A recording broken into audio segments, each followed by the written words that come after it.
Hello guys, my name is Emdee Tiamiyu and they call me the King of Motivation. Thank you very much for the opportunity to speak to you today at the Job and Career Summit happening in Ikorodu, Lagos. I'm sorry I can't be with you physically, but let's try this. I want to tell you a few things that I understand regarding starting a business and also taking your business to the next phase of things. First, special appreciation to my mentor and advisor, Mr. Ibrahim Abiona, who's putting all of this together. I salute you, sir. Now, let's go straight to the business of the day. I know that this event is about three major things: raising funds for your business, staffing, and innovation. So I'll talk about what I know. I know about raising funds because I've done that for my own company, and I also know a bit about innovation because I've been working in technology space for about 7 years now. All right, so guys, first is, how do you raise funds for your business? Rule number one is that you must be actually solving a real problem. Yes, your solution should be able to attract funding almost by itself. You must be very clear about your idea. You must be very, very clear about the problem that your business is solving. Do not just open another supermarket. Don't just open, another school. Don't just open business for the sake of opening business. I was in a school last weekend in Kaduna State, and the school is called Teen Tycoons, permission to mention names. And what they do really excites me because it's not just a school, it's not just a preparatory school per se, it's a school that focuses on entrepreneurship. So from primary 1, 2, 3, 4, 5, the children are taught how to run businesses. They are taught to identify problems and curate solutions for those problems. And I believe that that's what schools should make people become, problem solvers, right? So the school is unique in such a way that they take you through business models, and you can see some of the kids already having their own businesses. They're already making money off business ideas that they taught about, and their teachers are helping them craft that. So if you want to start a school, think about what sets your school apart from every other school. Is it just another school? What are you really selling? So your solution should be very clear, because whoever's going to give you money to run the business wants to be sure that the business has a potential to generate profits. Because if I'm giving you money to run business, I'm not giving you money for just the goodwill. I want you to bring my money back. So if your solution is not airtight, then you may not be able to raise money, regardless of what you think or you've read about raising money. Do you get? Number two is the biggest capital, right, that you can start with is a good name. And when I mean a good name, it's not just about name itself, it's about your character as a person. For example, there are two parts of Dangote's business history that I want to cite. First, he started his business with $5,000 that was given to him by his uncle. No uncle would give you $5,000, which is about 1.5 million in the current day Nigeria, if he doesn't trust you that you can manage money. I mean, Dangote is not the only cousin, or brother that the uncle has. I don't know if you understand. And probably he's giving the same $5,000 to every other person. But today, over 30 years after that event, we're hearing Dangote, we're seeing the business flourish, but we're not seeing anybody else. I mean, that the brother has given that kind of a funding. So if you have a name, or you have character, or you have, history or stuff that you've done, your own personal ledger, it opens doors for you. It's the fastest way you actually can raise money from friends. In fact, the question right now is, if you need $5,000, would your friends be willing to give it to you without a question?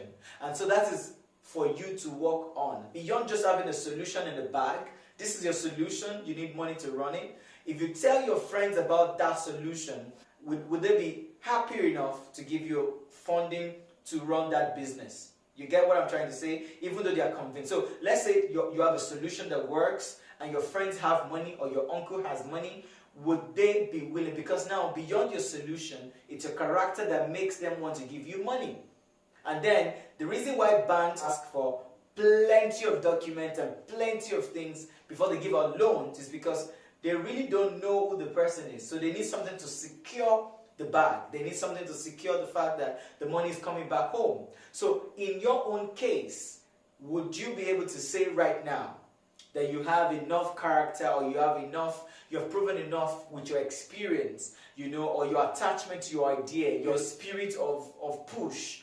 Would you be able to say it's good enough for you to earn money or trust, financial trust from people around you? So that's another thing you need to consider. The second part of Dangote's business history that I want to quote is that Dangote is currently building, one of Africa's biggest oil refineries in Lagos. Thank God we are in Lagos, right? So this project is costing him $12 billion, guys. $12 billion.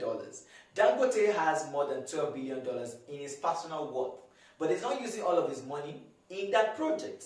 So we know for a fact that he's spending $6 billion of his money, and he's raised the remaining $6 billion from his friends. You see, it goes back to where he started from. He started with money from his uncle, right? He started with money from his uncle. Now, his building is the next phase of his business with other people's money, his friends' money, which means that the two scenarios that I just painted for you, reminds us that whether you like it or not, there's a space for character, there's a place for, call it integrity, even though that word has been kind of bastardized in Nigerian parlance, but there's a place for business integrity, there's a place for your own name. There's a scripture that says that a good name is better than silver and gold. They're not talking about your name, Kunle. They're not talking about your name, Abdul Majid. That's not the name. They're not talking about your name, Abdul Razak. No. They're saying that the worth, the command, what your name commands, would people be willing to associate with you? That may be the reason why you can't raise money for your business. You have a perfect business idea, which is point number one, but you don't have a good name. You don't have history. You don't have, you don't have evidence to prove the fact that you can manage finances, that you've turned things around before. So that is like the second point. The third point, guys, is for you to begin to search. Search, search, search. We're in the age of the internet. There is no time as beautiful as the time that we are in right now. I know for a fact, and I repeat this everywhere that I go, that we are the luckiest human beings God made. And the later the years get, the luckier human beings will get. I mean, we literally can have anything we want to have, because we have the power of the internet. Everything is connected to everything. Guess what? You're watching me, you're listening to this, hopefully you're benefiting from it, but I'm thousands of miles away from you.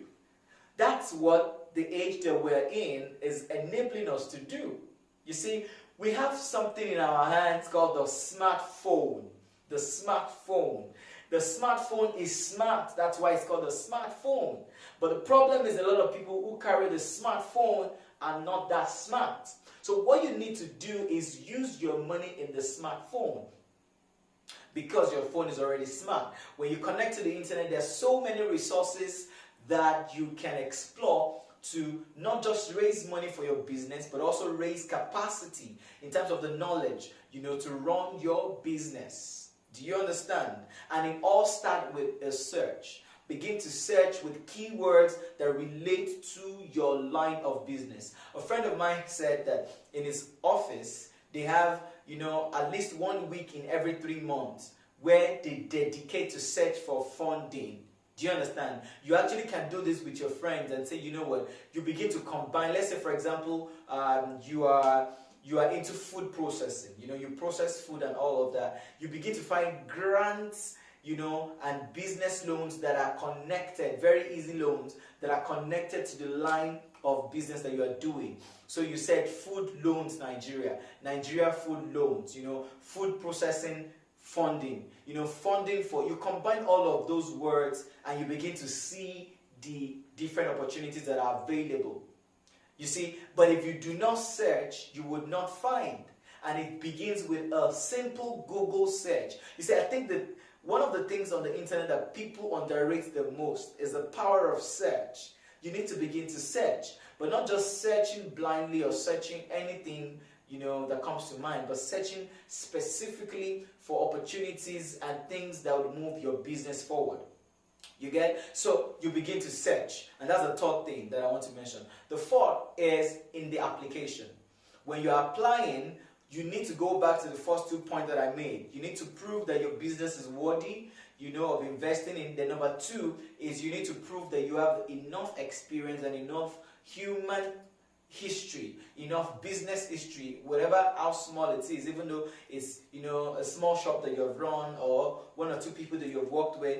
You need to be able to cite it enough to convince who is giving you the funding. Money is difficult to part with, guys. Let's be frank.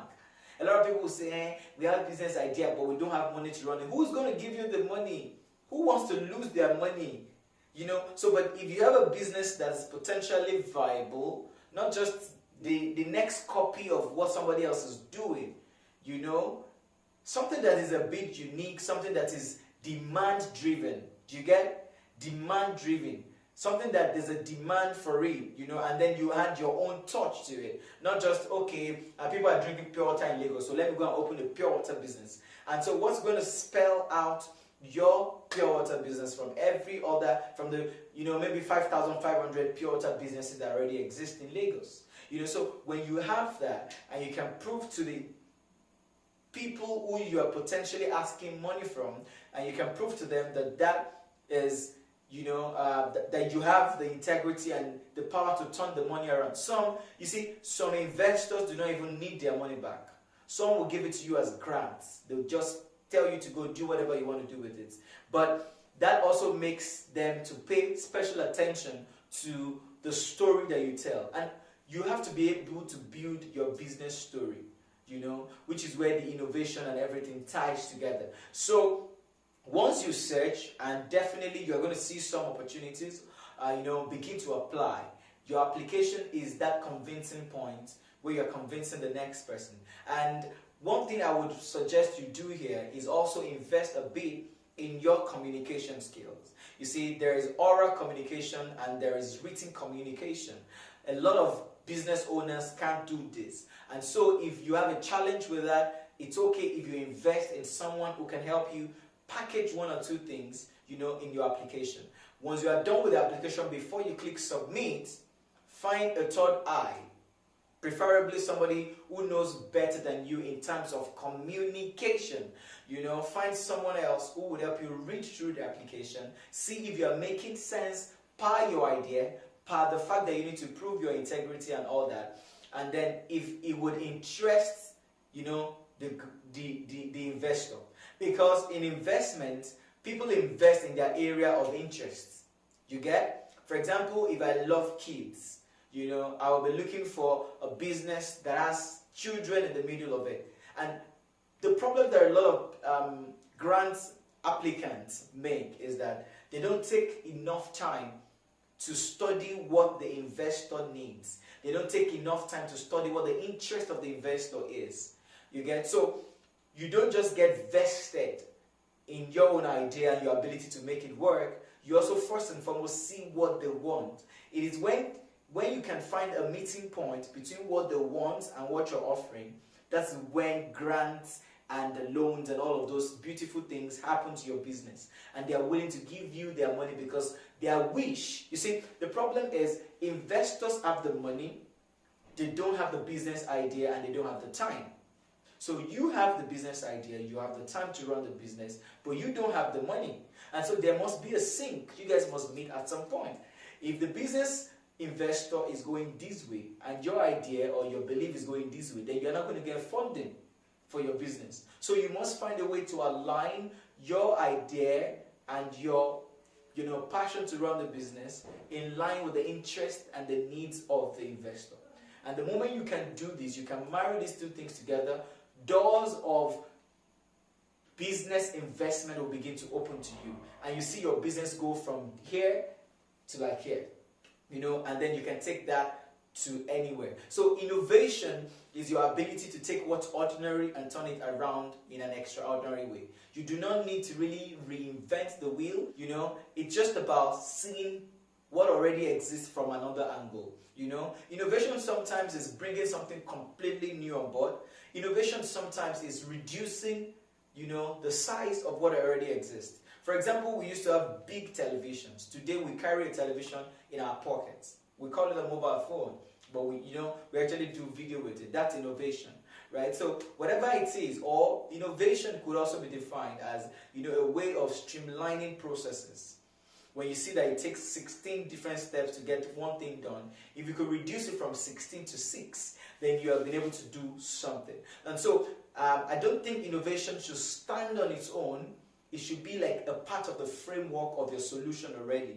So your solution should be innovative already. Point number one again. I'm trying to recap so I don't take too much of your time. Your solution should be innovative. It should be distinct enough. It should be convincing already, because a good business idea will sell itself. It wouldn't stress you trying to prove this and prove that. You get it? So if your business idea solves a real problem, it's demand-driven, it's innovative in its own right. That's point number one. Point number two, next to that, is your ability to prove that you are a person worthy, of running that idea and of getting that funding. You're not going to run away with the money. There are a lot of people who've won grants, in thousands of dollars, who never either started the idea or the idea just went up and died a natural death because they were not really passionate or connected to the idea. I gave you an example of Dangote at start of his business, and even recently that is the Africa's richest man. At start he got $5,000 from his uncle. Now he's getting $6 billion from his friends. Definitely when the oil refinery begins to run, he's going to refund their money, and they trust him. So that's the second thing you need to prove, to yourself. Number three is take advantage of the internet. Search, search, search. And to a large extent, apart from the data that you are going to need, internet connectivity, it's free. There are opportunities online. Do not just search blindly. Search specifically. Use keywords that speak to your industry, keywords that speak to your business, and you begin to get so many different funding opportunities. You are going to be shocked about how many. There's a friend of mine that I quoted. He used to task his staff to get him 200 different kind of funding they can apply for. And out of the 200, they review it and they apply for the best 30. And they're getting money from donors, and they're getting money from different investors who connect with their idea. The fourth part is apply. But as you apply, make sure you carry your communication skill along. There are parts of application that are required to just write things. There's a big form online, you fill, you submit. If you make it to the end of the process, they may invite you for a pitch. Today, we have business investors who require you to shoot a video and all that. So communication is king at that place. For you to get somebody's money, you must be able to communicate properly. If you need help, you can reach out to me. I'll drop my social media handle at Emdee Tiamiyu. You can also reach out to other people in your network to help you. Again, I repeat, when you're applying for funding anywhere, before you click submit, get someone else who is a bit more experienced than you to read the application for you, so that you don't just keep applying, and things are not working for you. Those are my few points and my contribution to you. I really, really appreciate the opportunity to speak to you today, regardless of the distance. My name is Emdee Tiamiyu. I salute you. I pray that everything you learned here today will be beneficial for your business, and by this time next year, you are going to have, testimonies and bigger stories to share about your business. You have a right to be motivated. Let's stay connected on social media, and bye-bye.